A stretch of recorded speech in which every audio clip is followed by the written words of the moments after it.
Hello, everyone. In the times that we're currently living in with increased isolation, I thought it would be nice to do a video reflection this week and put a face and a voice to the words. And so, thank you in advance for checking out this video, and I look forward to your feedback. So, in regards to what ideas or assumptions about globalization that I think are important and worth holding on to, and which ones are worth challenging, as I reflect on the readings from this week, it became very evident to me that there's lots of great things about globalization, right? As far as trying to increase access and equity within the educational system worldwide, all of the different measurements and testing that is taking place, all great things. Being able to educate in a manner that is of high quality, as well as one that speaks to the marketplace, has its merits. But I think what's worth challenging is this idea that's that we're reminded of in our text, globalization and education. The idea that education is losing ground as a public good and rather becoming a more marketable commodity. In my opinion, education is a basic human right. And the trend right now is going away from that and really seeing it as something that can make a profit, which only increases the gap between the have and the have nots. And I'll speak more on that in the next question. But I think that that's something that should be challenged in regards to globalization and education.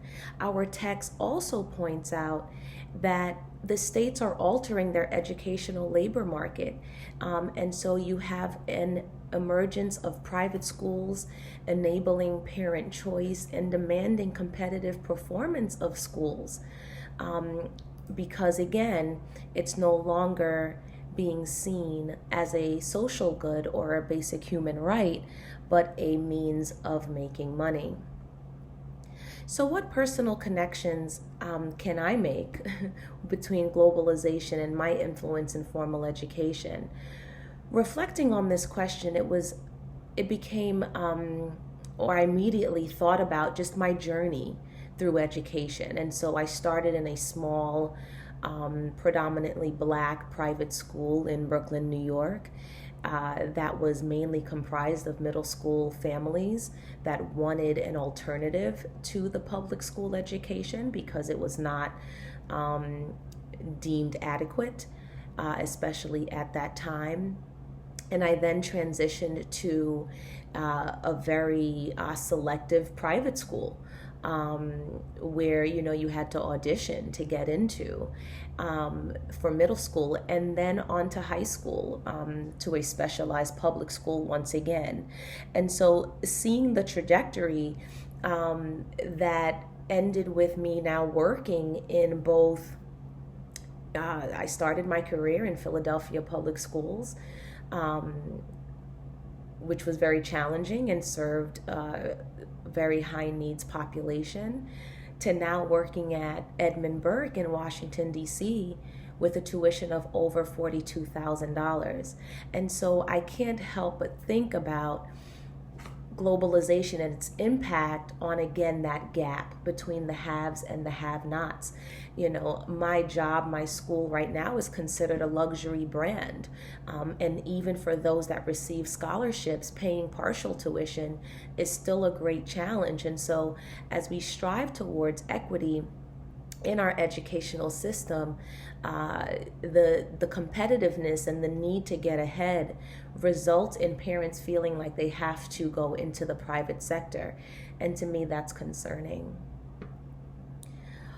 Would I consider myself a global citizen? It's so funny because just the other day, I want to say 2 nights ago, I stumbled upon a documentary that was created by the organization Global Citizenship. And it just really highlighted all of the work that millions of people are doing around the world.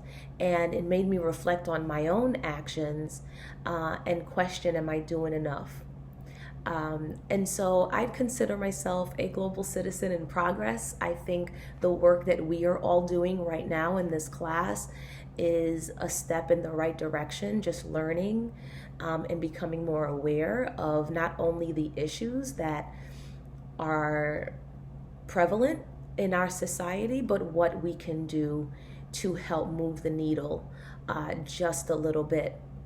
And so it's important for me to take a look at what I've done and also what I can do on a larger scale. So thank you again for checking out my reflection. I look forward to reading and hearing yours. And please feel free to comment. I'd love your feedback, and I look forward to working with you this quarter. Take care.